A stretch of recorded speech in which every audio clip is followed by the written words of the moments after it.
Hey guys, Sean Mory here, joining you for our final session of the week on the LenCred Credit Geek Q&A. Today we're talking specifically about credit monitoring and why this is important. If you're rolling your eyes or about to click that pause button or find a different video, bear with me. Give me 3 minutes of your time, because this could change your ability to start the company that you're trying to get capital for right now. So, with that being said, first things first, get credit monitoring today if you don't already have it. Why? If you are even considering borrowing capital, you don't know where your credit's at already, you need to go find out. Very simple reason why. You don't know what you don't know, as my good friend Dustin Wietzell would say. But on top of that, I have a client, for instance, that came to me, about $100,000 in available personal credit card limits, about $60,000, $70,000 in balances. Now, he needed to be at about 30% utilization for us to get him qualified for capital. The guy pays off his credit cards every single month. You know what he didn't know? That they only report once a month to the credit bureaus. So he would make the payment, and then he would start using the credit cards all over again before he even had a chance to reflect that he had been making these massive payoffs on 60 and 70 grand of debt.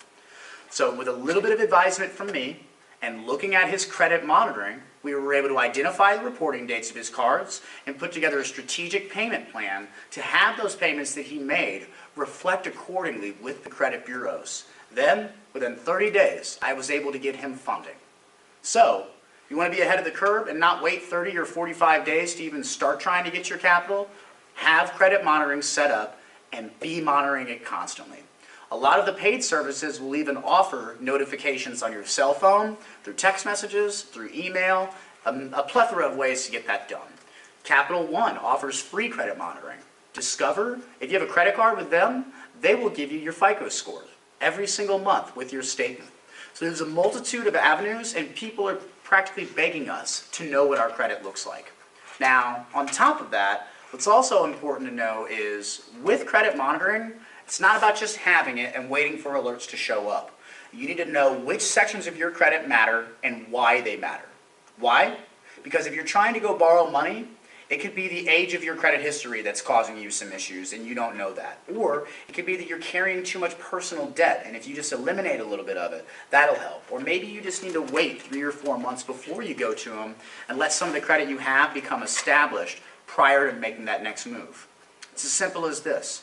If you don't know why the bank's going to say yes or why they're going to say no, then how can you prepare your credit and get yourself in the right position before you ever get started? Now, one final thing, this isn't something where we just are telling you to do this because we're credit nerds and we think it's important for us. My mother never had credit monitoring, and I'm sorry, Mom, I'm going to call you out here. She never had credit monitoring until about 5 years ago. And guess what? Now she knows as much about credit as half the bankers she goes and talks to. So she knows how to put herself in the right positions for any of her personal borrowing. Think about if you can reflect and have that same empowerment on your ability to borrow for your business. So instead of having to call a banker or call me or call anybody and hope that we're going to be able to guide you, you'll already know. And you'll know what's going to matter the most. And what does that give you guys? That gives you knowledge. And knowledge is power. So don't go into this unarmed. Make yourself educated on your credit, get credit monitoring, keep it open, and encourage everybody around you to do the same, because it is the most valuable personal asset you have. You want to know a little bit more? Go to my LinkedIn page, look up the blog that I wrote about 3 years ago on this. It's titled exactly that, and I imagine you'll find out some more info. Thanks, guys.